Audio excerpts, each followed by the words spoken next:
Room number 307। मैंने कभी paranormal चीजों पर यकीन नहीं किया। घोस्ट्स, जिन, शैडोज, सब बकवास लगता था जब तक मैं इस होटल में शिफ्ट नहीं हुआ। ये एक पुराना होटल था, सिटी के एक क्वाइट एरिया में। चीप भी था और खाली भी। रिसेप्शन पर सिर्फ एक बुजुर्ग आदमी था। उसने मुझे रूम की दी और बस एक अजीब सी बात बोली, अगर रात को आवाज आए तो दरवाजा मत खोलना। मैं हंस दिया। मूवी ज्यादा देखते हो लगता है।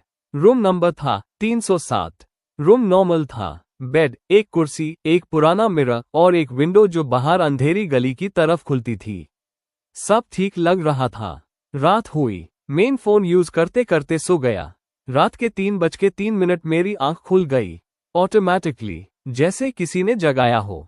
पहली चीज जो मैंने नोटिस की वो थी आवाज। Knock, talk, talk, talk. मैं सीधा उठकर बैठ गया। दिल तेज धड़क रहा था।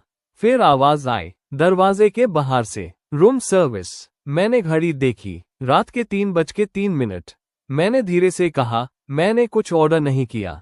साइलेंस। फिर, सर, आपने ही बुलाया था। मेरी रीढ़ की हड्डी तक ठंड उतर गई। मैंने कुछ नहीं बोला। फिर आवाज बदल गई, बिल्कुल हल्की सी, लेकिन ज्यादा करीब। दरवाजा खोल दो। मैं चुप रहा। 2 मिनट बाद सब खामोश हो गया। मैंने सोचा बस हो गया। मैं वापस लेट गया।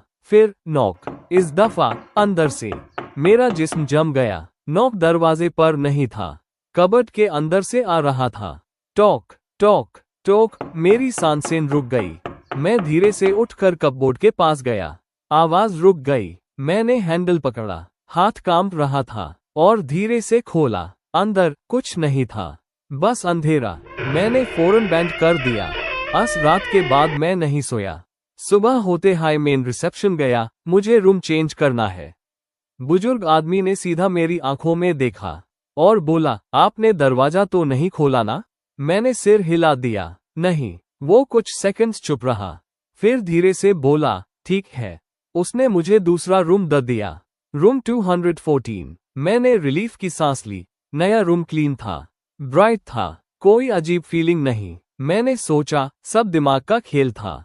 रात हुई। मैंने लाइट बैंड की और सो गया। रात के 3:03 मेरी आंख दोबारा खुल गई। इस दफा कोई नॉक नहीं था, बस एक आवाज, मेरे बिल्कुल करीब, तुम यहां भी आ गए। मेरा दिल रुक गया। ये आवाज रूम के बाहर से नहीं थी, मेरे पीछे से आ रही थी। मैं धीरे से मुड़ा, मिरर के सामने, और मिरर में मैं अकेला नहीं था। मेरे पीछे एक आदमी खड़ा था, लेकिन जैसे ही मैंने सीधा पीछे देखा, कोई नहीं था। मैंने दोबारा मिरर देखा, वो अब भी वहां था और मुस्कुरा रहा था। उसने धीरे से कहा, रूम चेंज करने से कुछ नहीं होता। मैं चीखना चाहता था, लेकिन आवाज नहीं निकली। उसने मिरर के अंदर से हाथ उठाया और मिरर के बाहर निकल लिया। उस वक्त मुझे समझ आया, वो कभी रूम में नहीं था, वो हमेशा मेरे साथ था। अगली सुबह होटल स्टाफ ने रूम 214 का दरवाजा तोड़ा। रूम खाली था, बस एक चीज मिली। मिरर पर उंगली से लिखा हुआ था, 307 अब खाली है।